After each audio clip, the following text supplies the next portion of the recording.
What up, everybody? Thank you for hanging out with us again this week. It is the Week 11 Squirrel Report, but we're going to do things a little bit differently this week. Normally we do a whole skit. We have a bunch of stuff that we want to share with you guys. Well, this week we got a smaller production crew than normal, so we're going to do a whole show just on your voicemails. Call the Squirrel Report hotline. That phone number is down below. Every single week I answer as many as I possibly can. So we're going to do that this week. Nothing but your questions answered on the show. Let's get to it.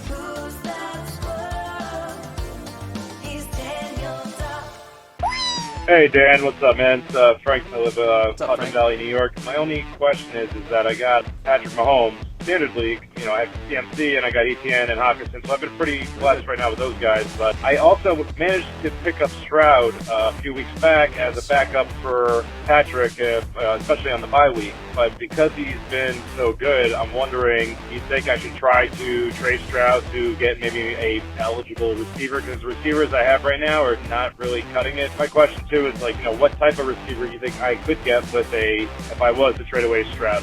Thank you for your time, man. Have This a good is a one. great question. First off, really smart play by you. Even though you had Patrick Mahomes, you go out, you grab a guy like CJ Stroud. Even though you don't need him as a potential trade chip closer to the fantasy playoffs, I think this is a great decision for you. The one thing that's going to be tough for me is saying who you should trade Stroud for, but I am fully in on you trading CJ Stroud. If you got Patrick Mahomes, you need help at the wide receiver position, I got no problems with you deciding you want to move Stroud for someone that can help you out. One of the things, though, it's tough for me to say who you should trade him for. I need to know more about your roster. Is it a 10-team league, 12-team league, 16-team league? What's the scoring type set up? So when you call in these questions, a lot of times a little bit of extra context help me be able to give you some better answers. But I am all in. I just want to say this. You should absolutely be okay with trading CJ Stroud. I got no problems with it whatsoever. Go find yourself a wide receiver that you like. Start too high. Start with a guy like Jamar Chase and start working your way down, because you don't want to start too low and get a trade accepted when you maybe had some more meat on that bone. Love the question, though. This is the exact way to play fantasy football. Good for you. Love this. Trade CJ Stroud. This is the way to do it. All right, next question. Hello, it's Andrew over here in Cincinnati. The problem is I consistently start Tony Pollard, so I was wondering, is this the week where I stop starting him? I somehow, some way was able to get Gibbs and Montgomery from the Lions, so I got both of them, and I even got Walker from an early trade in the season. So I got a pretty good running back group, but just wondering if this is finally the time where I just give up on the Pollard experiment and just start both the Lions running backs. So let me know what you guys think. Thank you. This is dangerous territory. You're asking me if you should start both Detroit Lions running backs? Guys, what are you thinking? You know what I'm going to say when you ask this question, but I'm going to try and be impartial here. I think you should start Jahmyr Gibbs. I have him as a top 5 running back this week. Now that he's been let out of the bottle, there's no way he's going back in that. The Detroit Lions know what they have. You got to keep playing Jahmyr Gibbs. I would actually play Tony Pollard at your other running back situation. You've got the Panthers this week. They've given up the 3rd most fantasy points to running back. It has been so vexing figuring out Tony Pollard's usage while these Cowboys are out here crushing teams. I don't understand how they can score so many points. Game script lines up for it to be a huge running back game because their defense gets them ahead or their passing game gets them ahead, and for some reason Tony Pollard is not out there producing like we had expected. This week, I'm giving it one more chance. So I'm going Jahmyr Gibbs, I'm going Tony Pollard, and then if I needed a 3rd running back, I've actually got David Montgomery just ahead of Ken Walker. You can't go wrong with any of those 4. You've got 4 incredible running backs. If you have to, consider trading one of those guys for another position of weakness on your roster as you hopefully make your way into the fantasy playoffs.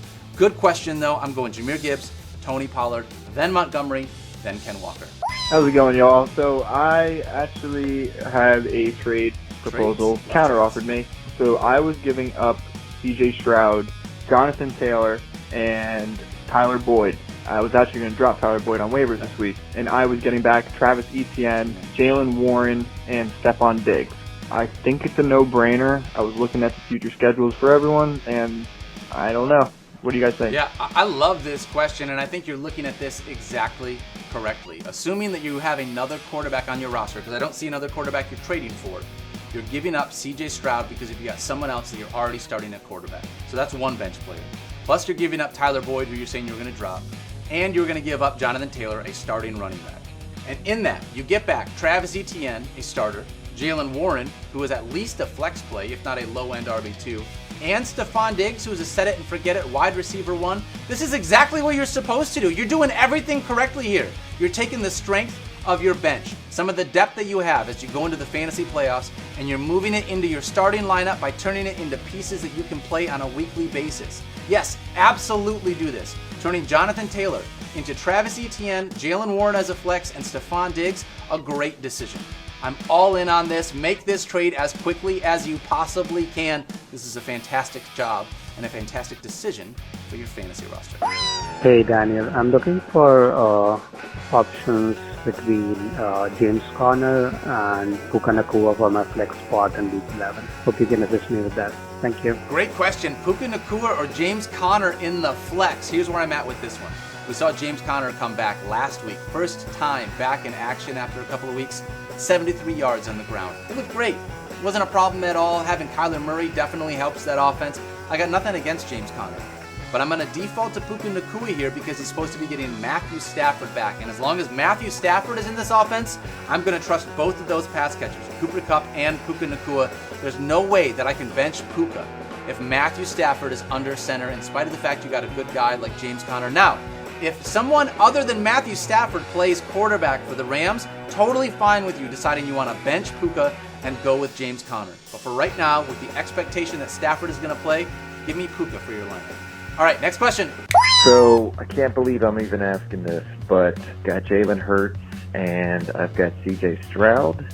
I'm actually wondering if I should stream Stroud this week, just because I did not like the way Hurts looked at the end of the game last week, and with that bruised knee and the Cowboys defense, wanted to know what you thought.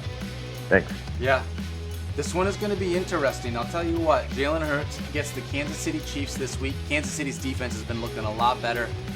How do you bench the number 1 quarterback in fantasy football, though? I understand what you're talking about with Jalen Hurts. I get the whole knee thing, although Jalen Hurts is over being asked about his knee. Even though CJ Stroud has been fantastic over the last couple weeks, Jalen Hurts, the dude is one of the only set-it-and-forget-it quarterbacks that we've seen. I feel like you've got to continue to rely on him, not just because of the passing game usage, but because of the fact that he utilizes his legs at the goal line. Those 6 points for a rushing touchdown is huge, and that is part of what Jalen Hurts brings to your fantasy roster. So, great question. I totally get it. This makes me feel like everybody is listening to Fantasy Focus because we're having these conversations about CJ Stroud or Jalen Hurts, CJ Stroud or Patrick Mahomes, CJ Stroud or Josh Allen. This is where we're at. CJ Stroud has been really good. I understand all these questions. For me, though, I'm going to keep defaulting to the superstars that we brought into the league. Maybe look at trying to move CJ Stroud like some of the other questions have talked about. But for me, right now, week 11, as much as I love Stroud, I'm going with Jalen Hurts. Secret Squirrel. Long-time watcher, listener, first-time caller.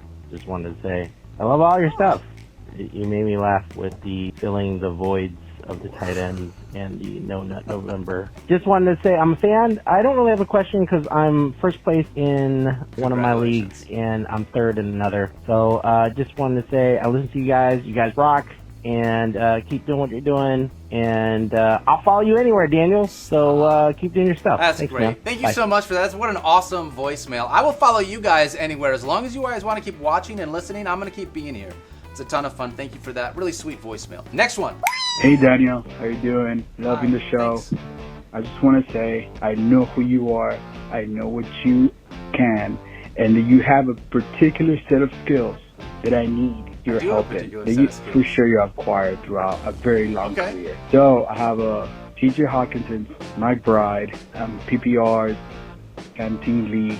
So I don't know who to start. I do have a flex, so I'm thinking of putting TJ Hawkinson this week on my tight end spot. And the actual question will be either Mike Bride or have Devonta Adams on my bench for the flex spot. Thanks, man. Love the show. And I hope my Liam Neeson voice was great. You're awesome. Loving the show. Always got to watch you guys on the Squirrel Report. You was amazing. Keep going. And Fantasy Focus show. Thanks, Dude, man. Thank you so much, buddy. Your Liam Neeson voice was awesome, by the way. I do have a particular set of skills, and right now I'm going to try and help you out.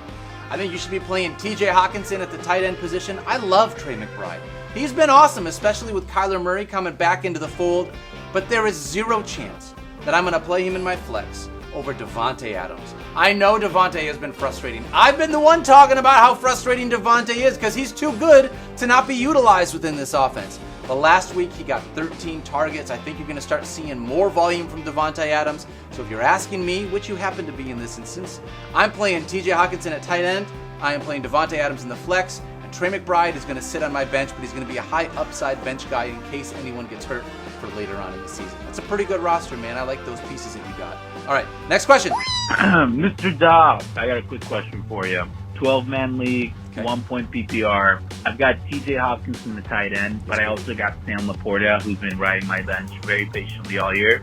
Throwing him on the flex this week, but was thinking, should I roll the dice with him or maybe with George Pickens at my flex? Let me know what you think. Thanks, brother. This is a great question. It feels so weird to start a tight end at the flex spot, but we're going to bring it back down a little bit. Keep this even keeled because even though I just told you guys, don't start Trey McBride over Davante Adams, in this one I am starting Sam Laporta over George Pickens, and it's because of volume. Normally I don't love playing a tight end in the flex spot either. Totally with you. But right now, you look at what Sam Laporta has done over the last 3 games. 18 catches, 149 receiving yards, and a touchdown. 18, 149, and a touchdown. George Pickens, 6 for 66 and a touchdown. He's just not getting the same kind of looks or opportunity that Sam Laporta is getting inside this Lions offense. Normally I don't want to do this, but I say you follow your gut. Start 2 tight ends, Sam Laporta and TJ Hockenson. Let George Pickens ride the pine this week. Maybe it'll motivate him for next week. Maybe that's what this is all about. That's going to do it. Thank you for hanging out with us. Sorry that this was a shortened and abbreviated show, but hopefully you had a lot of fun getting your questions answered. And like I always say, call that phone number, the Squirrel Report hotline. It is a real phone number. I want to answer all your questions, whether they're about fantasy football, whether they're about cooking, whether you need help cleaning out a carburetor. Maybe you have a dating question. Guys, I can do a bunch of different things. It's not just fantasy football, so don't be afraid to call the Squirrel Report hotline. Ask us whatever questions you want. We try to have some fun with it. We'll be back next week. It'll be a Thanksgiving week, another abbreviated week because of Thanksgiving, but we cannot wait to be there. For now, have fun here in Week 11. Good luck. We'll see you guys in Week 12.